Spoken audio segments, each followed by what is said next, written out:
Olá, seja muito bem-vindo. Mais uma vez é muito bom estar em sua companhia. Eu sou o Fernando Jesus e a partir de agora você acompanha comigo as notícias do Brasil e do mundo. E 15 capitais brasileiras terão o segundo turno das eleições. Vamos conferir quais são. O segundo turno ocorre apenas em cidades com mais de 200 mil eleitores, com os dois candidatos mais votados no primeiro turno que não alcançaram a maioria absoluta dos votos. No total, são 33 milhões e 900 mil eleitores aptos a retornar às urnas eletrônicas neste domingo para escolher um dos candidatos a prefeito em 51 cidades, sendo 15 capitais. As capitais são Aracaju, Belém, Belo Horizonte, Campo Grande, Cuiabá, Curitiba, Fortaleza, Goiânia, João Pessoa, Manaus, Natal, Palmas, Porto Alegre, Porto Velho e São Paulo. Os eleitores que não votaram no primeiro turno terão até o dia 5 de dezembro para justificar a ausência e poderão votar normalmente no segundo turno. Isso porque cada turno é considerado uma eleição separada e a ausência em um não interfere na participação do outro. Quem não votar neste domingo terá até o dia 7 de janeiro para apresentar a justificativa no aplicativo do e-Título ou no site do TRE. E o Brasil registra mais de 10 denúncias de assédio eleitoral por dia desde o início da campanha. Vamos conferir na reportagem. Desde 16 de agosto, que marcou o início das campanhas municipais, o Brasil registrou mais de 11 denúncias de assédio eleitoral por dia. Os dados são do Ministério Público do Trabalho, que somou até a tarde desta quinta-feira um total de 831 denúncias dessa natureza em todo o país. O assédio eleitoral é um crime que acontece no ambiente de trabalho. Ele se configura quando alguém em posição de chefia, por exemplo, tenta coagir um funcionário subordinado para votar em algum candidato específico. A maior parte das denúncias se deu no primeiro turno, com 590 casos. No segundo turno, que acontece em 51 cidades do país, foram registrados 240 casos. O Ministério Público já moveu 28 ações na Justiça do Trabalho. Além disso, o órgão já realizou 42 termos de ajustamento de conduta. O Estado de São Paulo lidera os casos de denúncia de assédio eleitoral com 107 ocorrências. A Bahia aparece na sequência com 98 e o Ceará vem em terceiro, com 51 casos. Já o estado com menos registros foi Roraima, com 2 denúncias, seguido por Amapá, com 5. Apesar de ainda altos, os números já são menores que os das eleições de 2022. Naquele ano, o país registrou mais de 3.600 casos de assédio eleitoral até o fim do ano. E a Justiça Eleitoral já recebeu mais de 1.200 denúncias de propaganda irregular neste segundo turno. E São Paulo é o terceiro estado com mais queixas. Durante o segundo turno das eleições, o Tribunal Superior Eleitoral recebeu 1.290 denúncias de propaganda irregular. O estado da Paraíba lidera com 395 reclamações, seguido pelo Ceará, com 238 queixas, e São Paulo, com 216 denúncias. As reclamações mais comuns são irregularidades na internet, que somam 7%, o uso de banners, cartazes e faixas, que representam 17%, e a publicidade de bens públicos, que responde por 14% do total. Essas ocorrências foram registradas pelo aplicativo Pardal, uma plataforma gratuita da Justiça Eleitoral, na qual o usuário pode denunciar as propagandas vistas na internet ou em outras formas de mídia. Essa função é uma novidade no aplicativo e as denúncias são enviadas aos juízos específicos. No caso das ocorrências de desinformação, o usuário é direcionado ao Sistema de Alerta de Desinformação Eleitoral, o SIAD, e nos casos de crime ou ilícito eleitoral, para o Ministério Público Eleitoral. E nos Estados Unidos, faltam 2 semanas para as eleições e por lá nada está definido. As pesquisas mostram um raro empate entre os dois candidatos à presidência, Kamala Harris e Donald Trump. As eleições nos Estados Unidos acontecem no dia 5 de novembro. E apesar da data estar muito próxima, os candidatos correm contra o tempo para conquistar mais alguns eleitores. Isso porque nada ainda está resolvido. De acordo com a pesquisa do New York Times e Siena College, A disputa à Casa Branca está muito acirrada. Ambos candidatos estão em um empate raro. Kamala e Trump têm 48% de intenção de voto cada um. A democrata e o republicano aparecem empatados pela primeira vez no levantamento. Segundo o jornal, o eleitorado raramente pareceu tão igualmente dividido. Desde que Kamala Harris assumiu a candidatura democrata após a desistência do presidente Joe Biden, ela e Trump apareceram em situação de empate técnico na maioria das pesquisas de intenção de voto, mas até o momento não haviam pontuado de forma exata como aconteceu desta vez. Ao revelar as porcentagens, o jornal chamou o eleitorado de impossivelmente e inabalavelmente dividido. Ainda segundo o jornal, essa pode ser uma má notícia para Kamala, se levar em comparação. Eleição recente. Isso porque nas pesquisas em que os democratas mantinham vantagem na intenção de voto ao longo da corrida, o resultado das urnas foi favorável ao Partido Republicano. A pesquisa New York Times e Siena College entrevistou mais de 2.500 eleitores entre 20 e 23 de outubro. A margem de erro é de cerca de 2,2 pontos percentuais para mais ou para menos. E olha só que história impressionante. Em uma cidade do Japão tem apenas uma criança. Parece até mentira, mas é isso mesmo. E para compensar a ausência de meninos e meninas, o lugar é enfeitado com bonecos. Vamos conferir. Perto do coração do Japão, a cerca de 60 quilômetros de Osaka, onde o tempo parece mais lento, encontramos um pequeno vilarejo. Ichinono é um município famoso por ter as ruas decoradas de bonecos em tamanho humano, para compensar o vazio causado pela população idosa. Segundo os dados do governo, a maioria dos moradores tem 65 anos ou mais e o número de habitantes não passa de 60. Kurano Tsuki Kato, nascido em 2021, é a primeira criança depois de muito tempo. Os pais do menino se mudaram de Osaka para o vilarejo.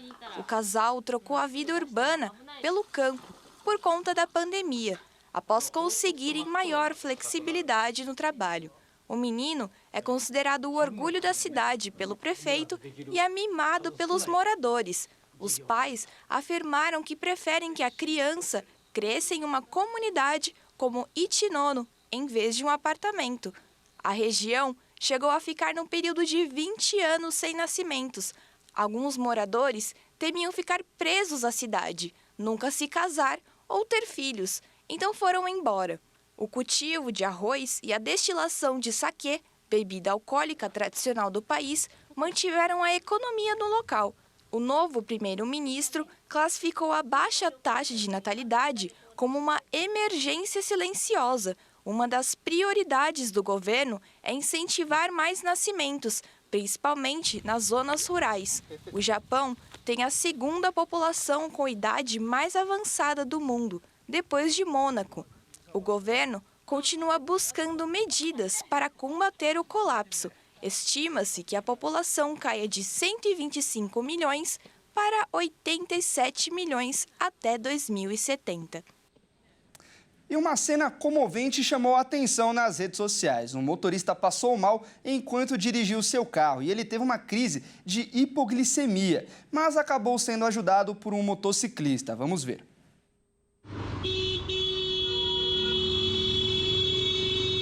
A forma perigosa como o motorista estava dirigindo chamou a atenção de um dos motociclistas. O piloto do veículo estava tendo uma crise hipoglicêmica, que é quando o nível do açúcar no sangue cai abaixo do normal, causando tontura e condições semelhantes. Percebendo que algo não estava normal com o motorista, o motociclista que filmava toda a situação decidiu intervir. Encostando ao lado do carro, ele pede para o motorista abrir a porta, mas percebem que o homem tem alguma dificuldade e ele mesmo abre.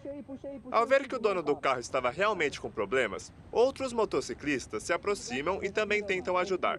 Nesse momento, alguém decide chamar a ambulância, que rapidamente chega no local. Ao ser socorrido, os médicos esclarecem o que realmente havia acontecido com o motorista. Graças à bondade dos motociclistas, o pior não aconteceu. E parabéns ao motociclista pela bela atitude. E olha só essa notícia, um menino de 2 anos é o brasileiro mais novo a entrar no grupo das pessoas mais inteligentes do mundo. O garoto sabe detalhes dos planetas e reconhece formas geométricas e ainda fala o nome dos animais marinhos em inglês. Vamos conferir. Benjamin Lustosa, um menino de apenas 2 anos de idade, se tornou o brasileiro mais novo a entrar para a Sociedade Internacional de QI. A mãe de Benjamin, Daiane Lustosa, disse que o filho sempre teve uma inteligência que impressionava a todos da família e começou a perceber que ele desenvolvia muito rápido. Daiane diz que a escola entrou em contato com ela para alertar sobre o comportamento impressionante de Benjamin e, após isso, ela procurou ajuda neuropsicológica, onde foi confirmado que o filho tinha um QI de 133, 3 pontos a mais do que o necessário para ser considerado superdotado. Com sua inteligência extraordinária, Benjamin sabe o nome dos planetas do Sistema Solar em ordem e suas características, consegue reconhecer formas geométricas e sabe falar o nome de animais marinhos em inglês. E veja a seguir, veneno de aranha caranguejeira pode ajudar na cura do câncer. E ainda, cérebro do ex-lutador Maguila será usado para estudos de doenças neurológicas na USP. Nós voltamos já.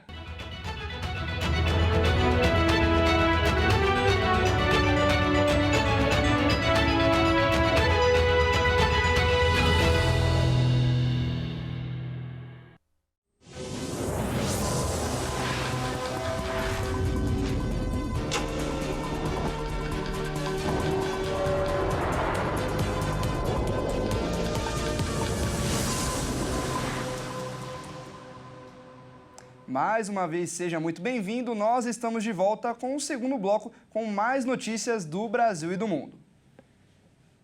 O veneno da aranha caranguejeira tem potencial para ajudar no tratamento do câncer. É o que mostra um estudo feito aqui no Brasil. Nosso repórter, o Pedro Veraldi, foi lá conferir.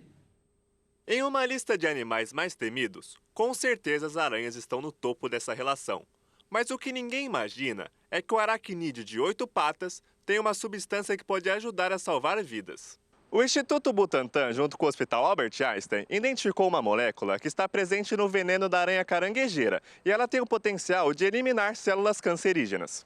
O projeto é 100% brasileiro e quem nos explica o motivo da aranha ser objeto de estudo é o pesquisador Pedro Ismael, do Butantan. Então a gente observou que as aranhas vivem há milhões de anos na Terra e praticamente mudaram muito pouco nesses milhões de anos. Então, provavelmente, elas têm alguma coisa que protege ela, tanto no seu sangue, que é a hemolinfa, né, como no veneno. Então, por isso, nós partimos do estudo dessas humores, né, do sangue e do veneno, para verificar as substâncias que compõem e, provavelmente, aquelas substâncias que podiam ter alguma utilidade. Então, a princípio, olhando aquelas que têm atividade contra micróbios, né, contra micro-organismos, então os primeiros antibióticos. A pesquisa surgiu por acaso. Um estudante começou uma tese de mestrado sobre os venenos das aranhas. E a partir daí, os pesquisadores acabaram descobrindo que o temido animal possui em seu organismo uma substância eficaz contra alguns germes e que pode ser eficaz também contra o câncer. Desde essa descoberta, fazem 10 anos que o projeto está em andamento. Essa pesquisa em si, que tem substâncias do veneno para leucemia, tem mais ou menos 10 anos. E ela começou com o estudo de um aluno que foi fazer doutorado, e ele ia estudar os componentes do veneno dessa aranha. E nós vimos que um dos componentes tinha uma atividade significativa, uma atividade antimicrobiana. E daí a gente foi testar também como atividade contra células tumorais, e vimos que ela tinha uma atividade antileucêmica. O estudo vem avançando em um bom ritmo. O próximo e mais importante passo será a realização de testes com seres vivos, como camundongos e porcos. Nós fizemos tudo isso em laboratório. Agora, nós precisamos trabalhar essas moléculas, estudar essas moléculas em organismos vivos. Então, em ratos, camundongos, porcos, para depois, se tiver certeza que elas são realmente não tóxicas, não fazem mal a nenhum órgão do nosso organismo, testar também em ser humano, mas é assim, o mais breve possível. Nós temos interesse de que isso vire um produto na farmácia e possa atenuar os problemas da leucemia. O que todo mundo espera é a fase em que ela finalmente será testada em seres humanos. E aí então, poderemos ver o superpoder da aranha se manifestar, como no cinema.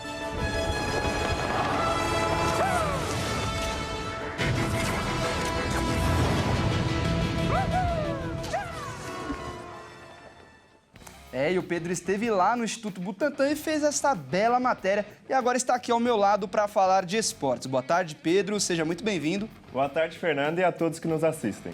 E a FIFA atualizou o ranking de seleções masculina e, a princípio, não mudou muita coisa, não é mesmo? Conta pra gente como ficou a lista. Exatamente, Fernando. O ranking não mudou quase nada. A Argentina, que é comandada pelo Lionel Scaloni, permanece liderando a lista. Vamos conferir. O ranking não sofreu muitas alterações, principalmente no topo da tabela. As principais mudanças do ranking podem ser vistas a partir da 7ª colocação. A atual campeã do mundo, a Argentina, se manteve no topo. A seleção, comandada por Lionel Scaloni, também é a atual bicampeã da Copa América e está na liderança das eliminatórias para a Copa do Mundo de 2026.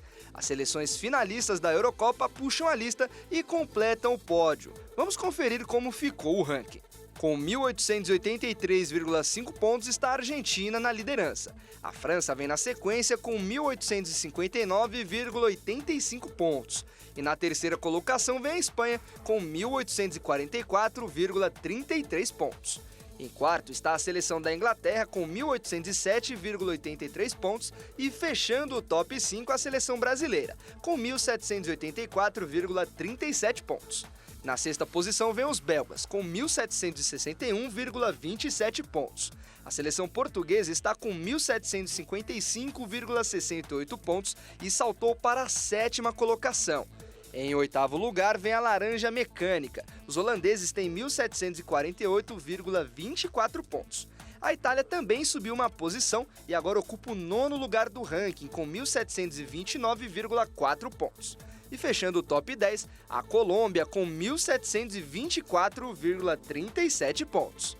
A próxima atualização do ranking masculino de seleções da FIFA vai acontecer em 27 de novembro. E a Portuguesa, tradicional clube da capital paulista, recebeu uma proposta bilionária, não é mesmo? Isso mesmo, Fernando. Uma bela proposta. A ideia é transformar o clube em uma SAF e transformar o Canindé em uma arena multiuso. Vamos conferir na reportagem. Não é mais novidade que os clubes brasileiros estão se rendendo às ofertas milionárias das sociedades anônimas de futebol.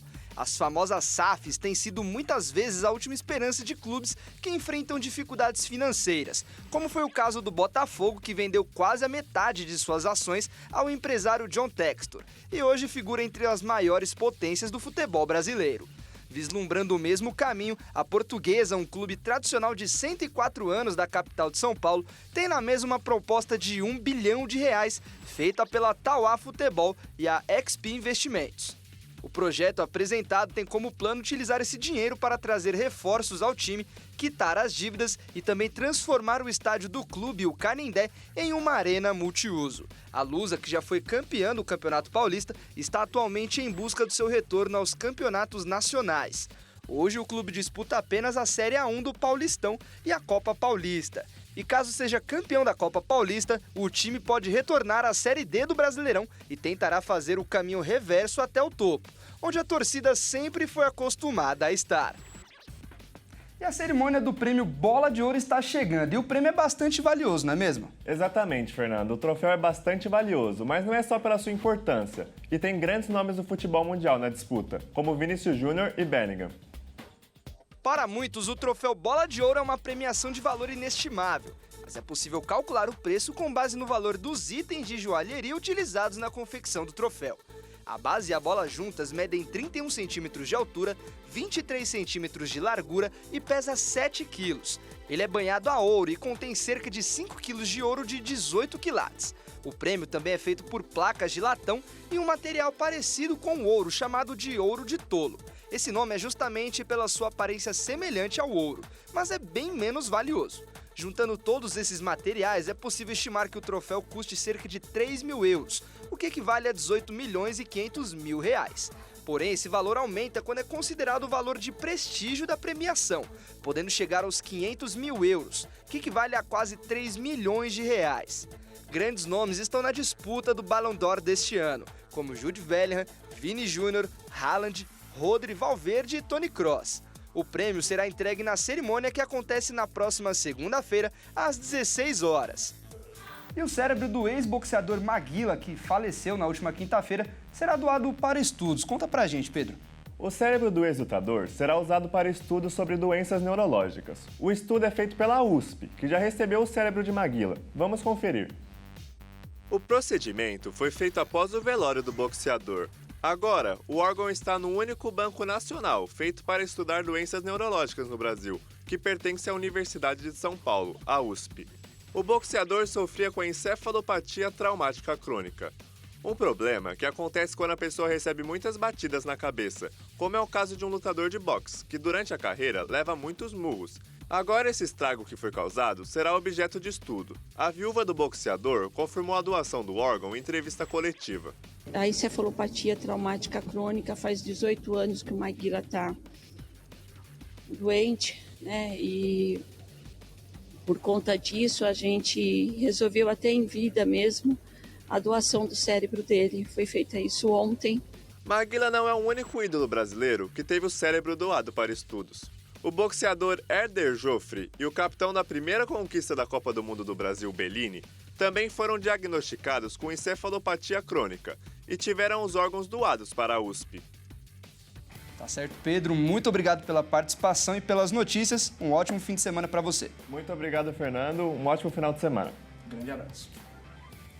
E a 12ª temporada do Festival de Pescados e Frutos do Mar está acontecendo no CEAGESP em São Paulo. O evento termina em dezembro e já está na sua 7ª semana. E eu estive lá no CEAGESP para conferir algumas delícias servidas por lá. Vamos conferir.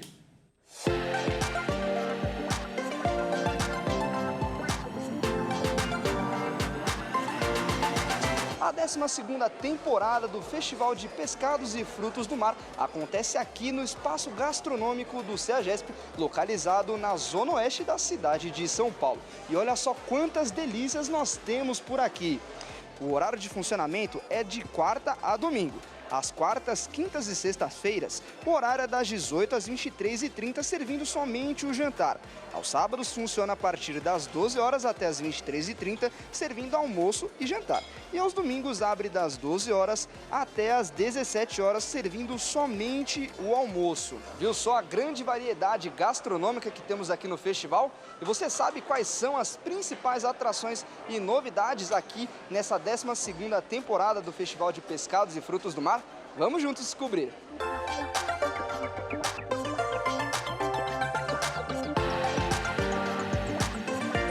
As atrações são várias, né? Porque a gente sempre está aproveitando toda a sazonalidade dos nossos ingredientes mais frescos, desde os peixes, frutos do mar, como até mesmo os nossos próprios ingredientes que acompanham. Então a criatividade não tem limite. A gente tem desde uma paella, que é um dos nossos principais, que a gente não pode tirar esse prato aqui, que nossos clientes amam, mas também trazemos muitas opções, tá? Desde como um bobó de camarão, trazemos caldeirada de frutos do mar, moqueca baiana, arroz de coco, arroz cremoso com camarão. A gente tem uma variedade muito grande. E tirando que a nossa mesa de frios, de peixes e frutos do mar, na parte fria, a gente completa completamente o nosso cardápio com pratos frios. Só que todos os nossos pratos frios também têm peixes e frutos do mar. E a variedade é enorme. São mais de 50 itens que fazem parte da variação do cardápio, que é mudado toda semana com muita criatividade. Nesta semana a gente já está pensando no cardápio da próxima semana, já se organizando, criando estratégias, procurando os ingredientes mais frescos, os frutos do mar, que a gente pode ter uma sazonalidade também. Às vezes a gente tem frutos do mar que tem disponível, na próxima semana já não tem. Então a gente tem que fazer toda essa busca com antecipação para que a gente possa ter no nosso cardápio uma atração e um prato que realmente faça jus ao nome do Festival de Pescados e Frutos do Mar. Então essa criação é realmente um pouco mais estratégica, é um trabalho de uma semana de antecipação para a gente chegar no resultado que temos toda semana.